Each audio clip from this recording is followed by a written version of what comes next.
Olá, profissional! Hoje nós vamos falar sobre um estudo interessantíssimo, né? Exclusivamente aí utilizando o WBMS, eletroestimulação de corpo inteiro e pacientes com Parkinson.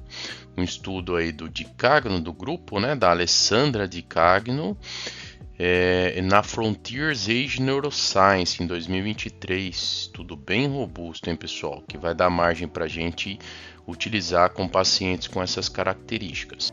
Um ponto importante já inicialmente do estudo é que assim, quando a gente pensa em pacientes com Parkinson, né, a doença de Parkinson, daqui para frente a gente vai chamar de DP, vai aparecer assim no estudo, são idosos que são considerados na maioria das vezes fragilizados, né?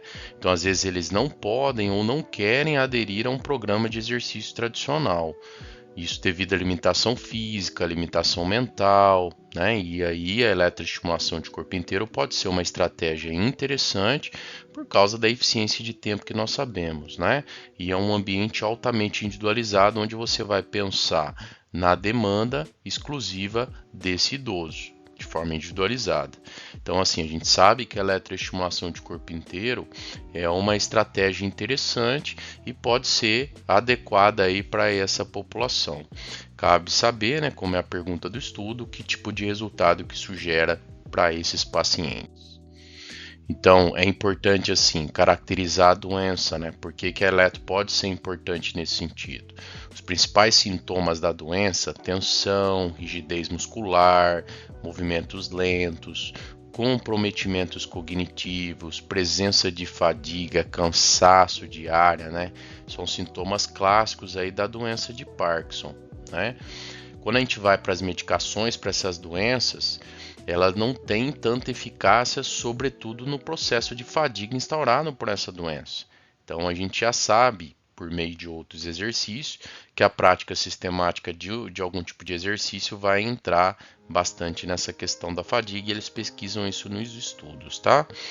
Então, eles colocam que essas terapias farmacológicas, remédios, né, são bastante caras e que, na verdade, pode até gerar efeito colateral grave, né? Por exemplo, como a rabdomiólise, é um efeito colateral, imagina, de um medicamento. A gente luta tanto na eletroestimulação muscular de corpo inteiro para não ter rabdomiólise, e um medicamento que se promete aí para uso para pacientes com Parkinson pode gerar isso. Então, apesar dessas medicações atenuarem vários sintomas, elas possuem efeito colateral alto e não mexe muito na fadiga, o que se torna uma estratégia interessante aí advinda do exercício. O estudo ele foi desenvolvido, né, ele é clínico, ele é um estudo randomizado, cruzado. Eles pegaram lá 24 participantes, né, que foram elegíveis dentro dos 30 que eles separaram. Fizeram algumas medidas basais que a gente vai falar um pouquinho na sequência aqui, e depois da intervenção que eles fizeram de exercício, ok? E nessa randomização, interessantemente, eles dividiram em 3 grupos, né? Esse LFG, que seria o treino aí a gente vai explorar esse treino de baixa frequência aí que esse grupo de 8 idosos fizeram, um grupo com alta frequência de estimulação e um grupo controle que foi aqueles pacientes ali que mantiveram o padrão da rotina normalmente, tá? Inicialmente aqui o grupo com baixa frequência fez 20 minutos de treinamento aeróbio, né, numa máquina de remo, né? E o de alta frequência trabalhou alguns exercícios de força aliado aos 20 minutos de treino. Aqui a característica da amostra é importante, eles vão discutir isso um pouquinho, ó. Tem algumas classificações para a doença de Parkinson, né? Aqui essa escala, por exemplo, ela vai de 1 a 3, é muito utilizada a nível mundial. Mas o que é interessante entender aqui é que não tem diferença entre essas variáveis, o que dá margem para comparação dentro daquilo que a gente já estudou em outros artigos, tá?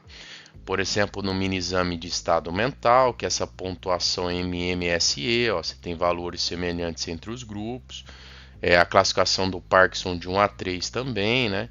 A idade deles em média 73 anos, ó, 70,8, 72,3, e a gente tinha essa variação de homens e mulheres em cada grupo, ok? Então essa é a característica ali da amostra do estudo. Vamos explorar isso um pouco agora em alto padrão, o treinamento, né, que é o que nos interessa também. Nesse estudo, interessantemente, eles conseguiram comparar 3 grupos, sendo que desses 3 grupos, 2 protocolos de treino, né, que já dá margem para você aplicar na prática aí, com essa população com segurança. Vamos entender um pouquinho melhor como é que eles fizeram isso. Foi feito em 12 semanas, 24 treinos, então assim, você tem uma frequência semanal de 2 treinos por semana de eletroestimulação, ok? Fizeram uma sessão de familiarização, uma escala 5 de CR10 de Borg, ok? Primeiro aprenderam o padrão de movimento, as técnicas, relembraram ali os equipamentos que iriam ser utilizados e já estavam começando a adaptar esses participantes aos estímulos elétricos, né? Que é aquela ideia da real base que a gente faz inicialmente com os pacientes em início de treino, e separaram uma sessão para isso também. Eles já colocam que cada agrupamento muscular foi tensionado em intervalos para determinar o máximo subjetivo por grupamento, né? Então, isso é interessante, o ponto em que cada pessoa deu o sinal para parar o esforço, isso varia de indivíduo para indivíduo, e no Parkinson não seria diferente. Então, eles tinham isso por grupamento muscular, tinham anotado isso para poder fazer as prescrições, sendo que a última saída do valor da estimulação que eles chegavam nessa sessão de familiarização era considerada a intensidade a ser utilizada ali na eletro de corpo inteiro, ok? Foi feito em todas as sessões de treino. Olha que interessante, você já pode levar isso para a prática, né? Antes de começar o treino, 5 minutos de estimulação, ok? Sem ainda nenhum tipo de movimento, só a corrente elétrica. Utilizaram o equipamento da Mirra, e aqui eles já estão descrevendo o primeiro grupo, o primeiro treino, como foi de alta frequência. Então, 20 minutos. Presta atenção nesse protocolo, porque eles vão discutir isso lá com o outro, né? A gente já sabe que o exercício vai melhorar vários fatores ali, só vamos entender como isso melhora. Mas ali a discussão dos dois protocolos é interessante. Então, uma estimulação nesse de alta frequência, uma frequência de quanto? 85 Hz, 350 US. Um tempo on e off de 50% de Dutch Cycle, né? 4 segundos por 4 segundos. Usaram 5 exercícios de força, né? Lembrando que foi feito um exercício isométrico, 4 segundos de contração isométrica, ó, já está aqui embaixo, né? Contração isométrica máxima, alternada por 4 segundos de descanso estático, ok? Então usaram meio agachamento, usaram o agachamento completo, usaram uma remada curvada, uma rotação de core, né? Rotação de tronco e o abdominal crunch. Professor, mas foram só esses exercícios? Sim. Se eu usar outros tipos de exercício, eu vou ter outros resultados? Provavelmente sim, tá? Mas veja que nós temos que discutir ao nível do que eles executaram. Então, a cada 3 semanas de treino, nessa isometria que eles faziam nesses 4 segundos, o próprio treinador aplicava uma resistência externa progressiva, né? Eles aumentaram o peso aí de 0,5 a 3 quilos em halteres, ok? Essa resistência externa foi pré-programada, isso é interessante, hein, pessoal? Quando a gente vai montar um programa de treino, eu tenho feito isso em 3 meses aqui, você tem o pré-planejamento e, ao mesmo tempo, a intensidade do estímulo elétrico é solto, que a gente fala, né? Porque você vai determinar isso por dia ali do paciente, é o que eles fizeram. Então, olha lá que interessante, eles estabeleceram isso para cada participante no início de cada sessão, né?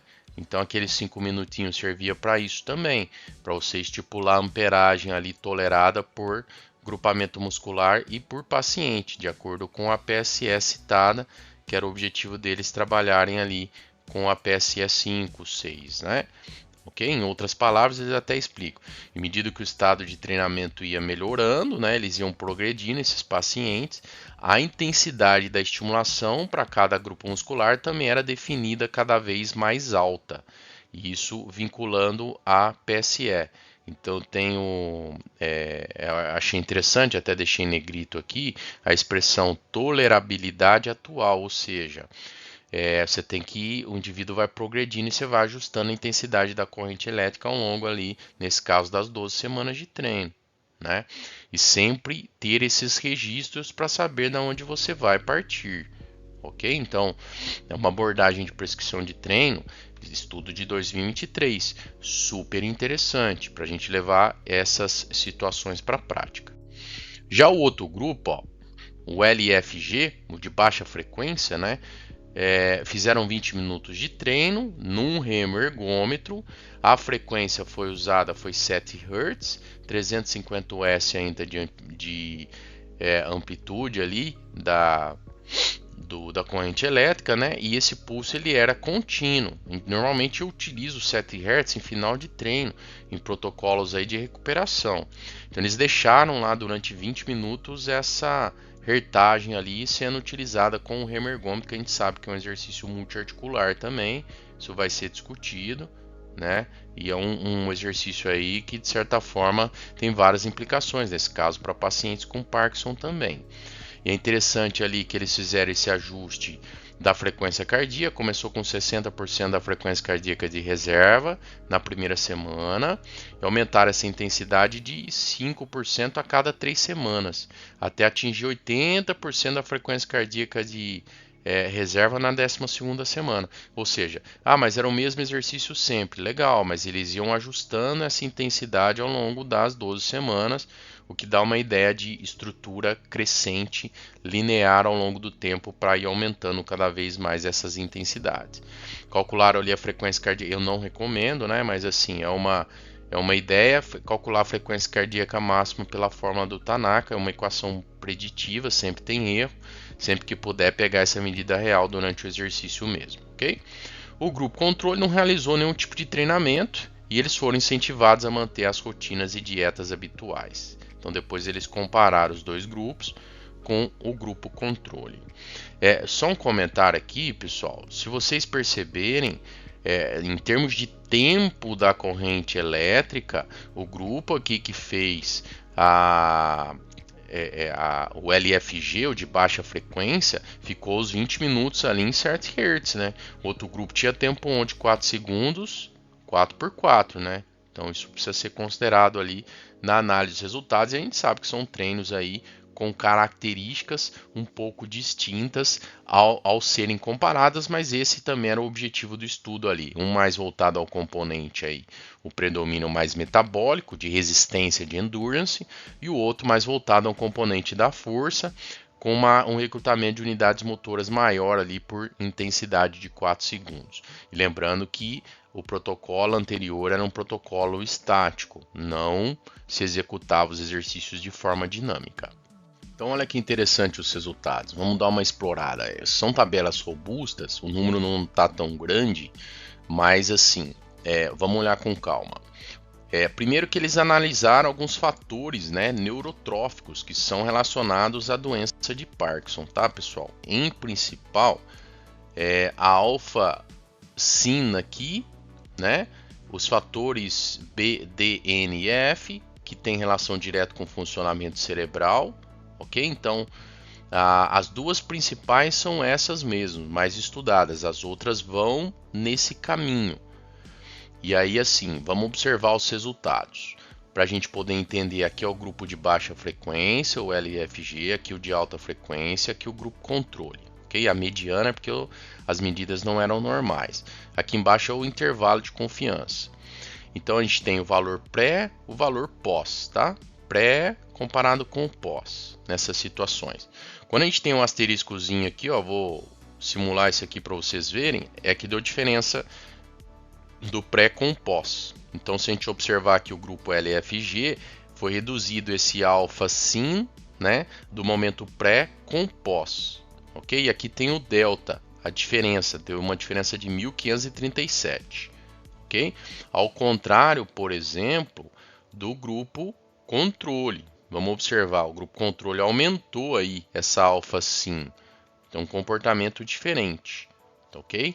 Eles aumentaram aí 949, isso negativamente. Eles vão discutir depois a interação entre esses fatores, porque você vê aqui você tem redução de 1.537, aqui menos 949, e o grupo HFG aumentou, mas eles vão discutir fisiologicamente esses fatores aí depois no estudo. Por exemplo, o BDNF, que é o fator aí, derivado neurotrófico do cérebro, já tem um comportamento mais sustentado na literatura. Então você vê aqui que o grupo controle, ó, eles reduziram esse fator, né, em quase 524. O grupo HFG também reduziu 548. Já o grupo, né, a média do grupo LFG aumentou 174, tá bom? Então eles discutem que a combinação da redução e aumento disso induz ali a qualidade neuronal em relação à parte metabólica sanguínea que se tem na doença de Parkinson. Okay? Das outras variáveis, a gente tem diferença no FGF21, do pré com o pós, olha lá, o grupo com alta frequência. Já para as outras variáveis, eles não encontraram diferenças significativas, isso pensando em fatores neurotróficos ligados ao cérebro.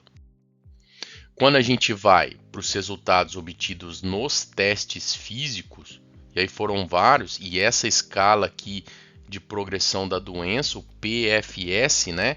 A escala de fadiga do Parkinson tá aqui embaixo, ó, 16, né?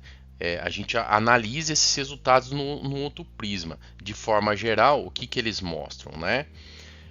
Que os dois grupos que fizeram o treinamento com eletroestimulação melhoraram diversos padrões físicos em diferentes condições. Tem testes famosos aqui.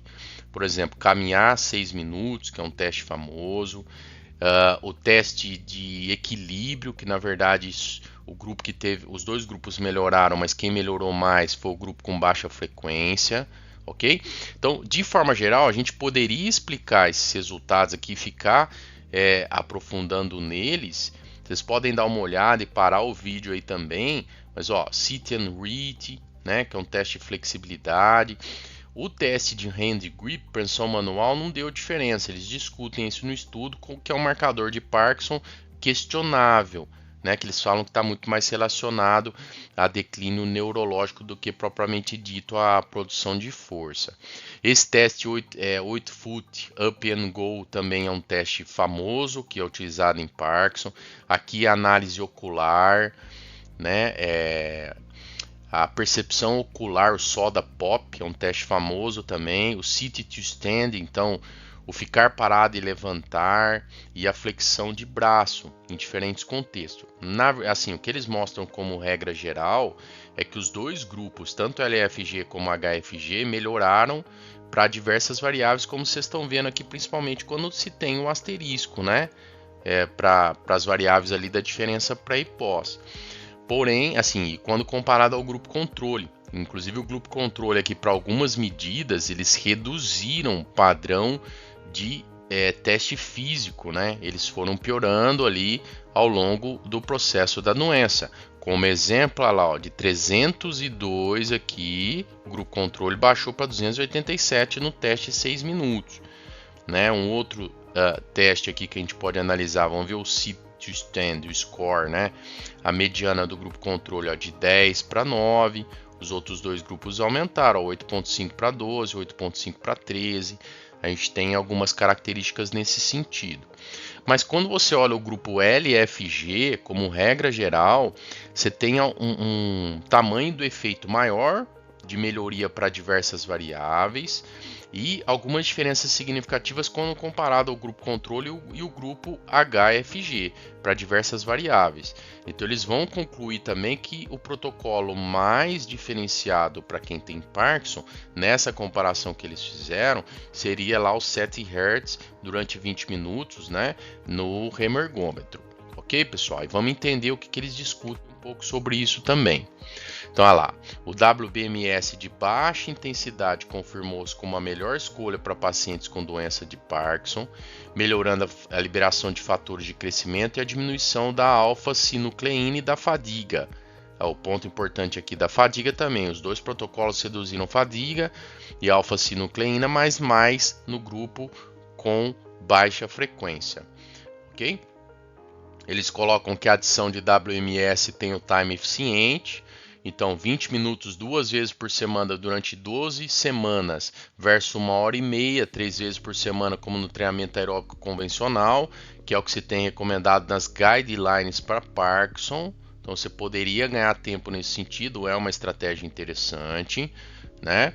Só que assim, pô, eu não vou nem entrar muito nisso, mas se tem, né? Quando entra com o estudo desse, mas então não vamos negar todos os outros tipos de exercício? Não é essa a ideia, né? E eles colocam isso na discussão.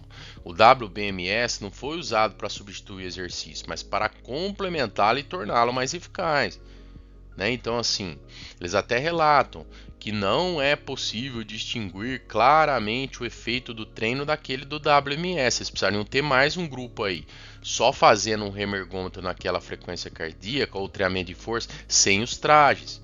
Então eles colocam que em futuros estudos podem isolar esse efeito do estímulo elétrico produzido pelo dispositivo. Mas ambos os protocolos a gente sabe que gerou efeito. A questão é o quão é advinda do exercício, estático ali naquele caso e dinâmico no remergômetro, o quanto é advindo ali da adição da eletroestimulação. Eu penso que isso é uma combinação das duas situações, ok? Eles falam também que o WMS vai ter uma vantagem na questão de individualizar, né? E isso para pacientes com Parkinson é fundamental, pessoal. Você vai analisar cada caso. Eu mesmo tenho 2 aqui comigo, né, no meu estúdio. A prescrição do treino para os 2 é completamente diferente ali em termos de intensidade da corrente elétrica, e eles têm diversas variações ao longo do processo. Mas individualizar esse processo como a gente faz na eletro de corpo inteiro vai facilitar esses ganhos e vai realmente trazer esses indivíduos para um cenário melhor de saúde.